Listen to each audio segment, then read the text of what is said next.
ETF index mutual funds నేర్చుకుని stock మార్కెట్లో రాణించాలనుకుంటున్నారా? వెంటనే ఈ నెంబర్కి కాల్ చేయండి.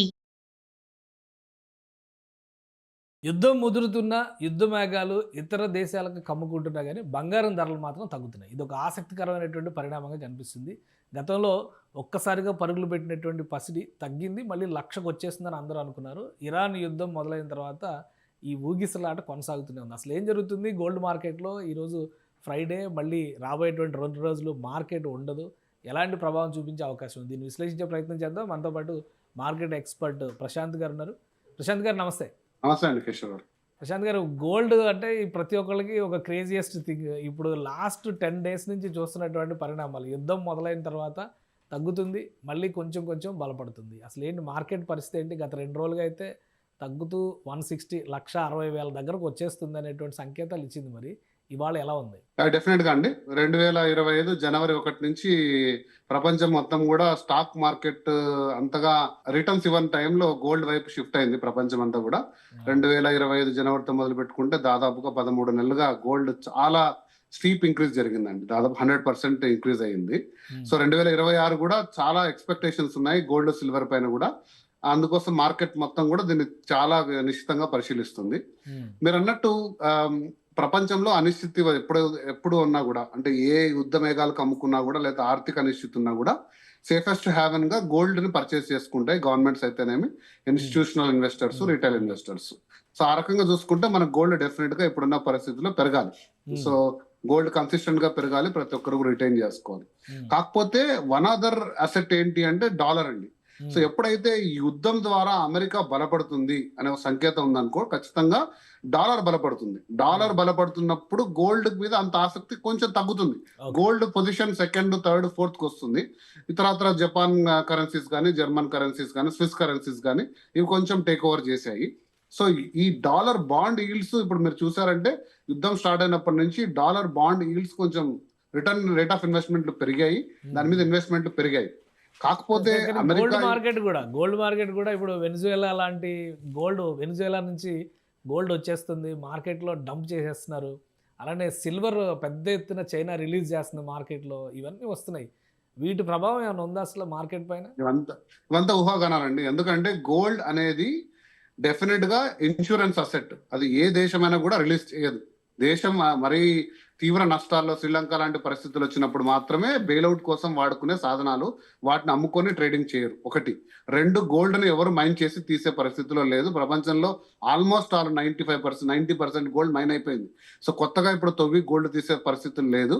కాబట్టి ఉన్న గోల్డ్ అంటే ఏదైతే ప్రొడ్యూస్ చేస్తున్నాయో కంట్రీస్, వాటి నుంచి మాత్రమే లిమిటెడ్ గా ఉంది. సో సిల్వర్ అంటారా, సిల్వర్ కి డిమాండ్ చాలా ఉంది, ఇండస్ట్రియల్ నీడ్ ఎక్కువ ఉంది, దానికంటే ఎక్కువ హోల్డ్ చేసి పెట్టుకున్నారు, దానివల్లే ఫ్లక్చుయేషన్స్ ఉన్నాయి. బట్ గోల్డ్ అనేది డెఫినెట్ గా నెక్స్ట్ మళ్ళీ ఇంకొక 100 years తీసుకున్నా కూడా అది గ్రోత్ అసెట్, అంటే పెరిగే సాధనమే కానీ అది అమాంతంగా పడిపోయే సాధనం అయితే కాదు. కాకపోతే ఈ మార్కెట్ లో ఈ టైంలో కొంచెం ఫ్లక్చుయేషన్స్ చూస్తుంది. 1-2% మీరు చూస్తే కూడా గోల్డ్ పడినా పెరిగినా కూడా 1-2% ఉంటుంది.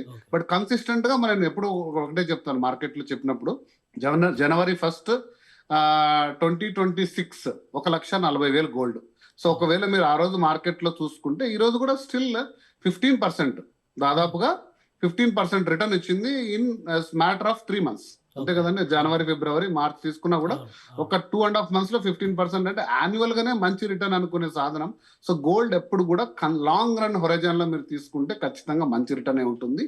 బట్ ఇప్పుడున్న సంకేతాలు, మీరు అడిగిన ప్రశ్నకు, అమెరికా ఇప్పుడు ఏదైతే ఇరాన్ తో చేస్తున్న ఆన్గోయింగ్ వార్ లో అమెరికా కొంచెం బలహీనపడే సూచనలు కనపడుతున్నాయి. అంటే ఏదైతే ఇరాన్ చాలా బలంగా ప్రయత్నంగా పోటీతో యుద్ధం చేస్తుంది, అంటే ఎకనామిక్ యాక్టివిటీ, అంటే హర్ముజ్ క్లోజ్ చేయడం, దాని ఇంపాక్ట్ ప్రపంచ దేశాలన్నీ కూడా అమెరికా మీద, రష్యా మీద ఒత్తిడి తెస్తున్నాయి. మీరు ఏదో రకంగా దీన్ని ఇరాన్ ని సంధికి తీసుకురండి, అది మళ్ళీ ఆపరేషన్స్ చేయకుంటే ప్రపంచవ్యాప్తంగా మిగతా రంగాలన్నీ కుదేలయ్యే పరిస్థితి ఉన్నాయి. కాబట్టి సో ఇరాన్ కొంచెం అప్పర్ హ్యాండ్ రావడం, అమెరికా మీద ప్రెజర్ పడడం వల్ల మళ్ళీ ఏమన్నా కొంచెం అమెరికన్ డాలర్ కానీ, అమెరికన్ కాన్ఫిడెన్స్ సన్నగిలితే మళ్ళీ గోల్డ్ నెక్స్ట్ 1-2 weeks లో మళ్ళీ కొంచెం రెక్కలు వచ్చే అవకాశాలు ఉన్నాయని నా అంచనా.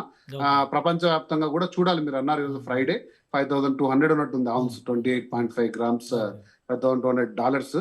ఒక $100 నుంచి $200 ఈ వీక్ లో పెరిగే అవకాశం ఉంది అంటే దాదాపుగా 5,000 నుంచి 10,000 అనేది ఒక అంచనా ఉంది. ఓకే. బట్ ఈ యుద్ధ వాతావరణం ఎలా పోతుంది అనేది రేపు ఏమవుతుందని చెప్పే పరిస్థితులు లేదు కాబట్టి కానీ అంటే రూపీ వర్సెస్ డాలర్ కూడా ఏమైనా ఎఫెక్ట్ ఉంటుందా? రూపాయి 100% కనిష్టానికి వెళ్ళిందని చెప్పి అంటున్నారు. దాని ఎఫెక్ట్ కూడా ఏమైనా కనిపిస్తుంది? 100% అండి. ఇప్పుడు ఆల్రెడీ గోల్డ్ రేట్స్ అనేవి పెరుగుతున్నా తరుగుతున్నా అది ప్రపంచవ్యాప్తున్న పరిస్థితిలో. కానీ ప్రపంచం గోల్డ్ ఎక్కువ పెట్టుకుంటుంటే మనం ప్లస్ ఇంకా కొంచెం ఎక్కువ పెట్టుకోవాల్సిన పరిస్థితి. ఎందుకంటే మనం ఇంపోర్ట్ చేసుకునేది డాలర్స్ పే చేసి చేసుకోవాలి. ఇండియాలో గోల్డ్ ఎక్కడ లేదు. ఇక్కడున్న రీసైకిల్ గోల్డ్ తప్పిస్తే మనం ఇంపోర్ట్ చేసుకుంటున్నాం మాక్సిమం గోల్డ్. వాటికి డాలర్ పే చేయాల్సిందే, డాలర్ కి రూపీ కన్వర్షన్ చేసుకోవాల్సిందే. ఆ పెరుగుతున్న రూపీ ఏదైతే డిప్రిషియేటింగ్ రూపీ కూడా మన మీద పడుతుంది. ఆ ఇంపాక్ట్ ఉంటుంది, ఆ ప్రైస్ ఇంపాక్ట్ కూడా ఉంటుంది. బట్ చూద్దాం రాబో 2-3 వారాల్లో యుద్ధం ఏ రూపు ఇదే ఎఫెక్ట్ లో ఇదే పద్ధతిలో పెరుగుతుంది అంటారా? సిల్వర్ పరిస్థితి ఏంటి? సిల్వర్ కొంచెం స్లైట్లీ డిఫరెంట్ అనాలిసిస్ అండి, నేను కలిపి చేయలేను. సిల్వర్ మార్కెట్ ఏంటంటే చాలా చిన్నది, గోల్డ్ తో పోలిస్తే ఇంత ఫ్రాక్షన్. చిన్న ఒడిదుడుకులు వచ్చినా దాని ఇంపాక్ట్ పెద్దగా అయిపోతుంది. మీరు ఒక చూసారు జనవరి 31 సిల్వర్ ₹1,00,000 వచ్చేసింది తేడా. గోల్డ్ అలా ఎప్పుడు రాదు, ఎందుకంటే gold market very wide. Silver అనేది చాలా తక్కువ మార్కెట్, ఫ్లక్చుయేషన్స్ చాలా డీప్ గా వస్తాయి.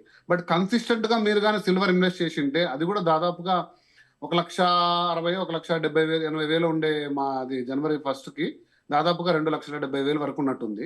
2,40 నాకు కరెక్ట్ గా గుర్తులేదు, కానీ అది కూడా పాజిటివ్ లోనే ఉంది. మీరు ఒక 1 year 2 years హరైజన్ లో తీసుకోగలిగితే సిల్వర్ కానీ గోల్డ్ కానీ డెఫినెట్ గా మీకు 24, 25, ఈవెన్ 50% రిటర్న్ వచ్చే అవకాశాలు ఉన్నాయి. సో సిల్వర్ కూడా ఫ్లక్చుయేషన్స్ కి గురవుతుంది, కానీ గోల్డ్ కంటే ఎక్కువ ఫ్లక్చుయేషన్స్ ఉంటాయి. సో బట్ సిల్వర్ కూడా కన్సిస్టెంట్ గా రిటర్న్ ఇచ్చే ఐటమే. రైట్. థ్యాంక్ యూ ప్రశాంత్ గారు విశ్లేషణ అందించినందుకు.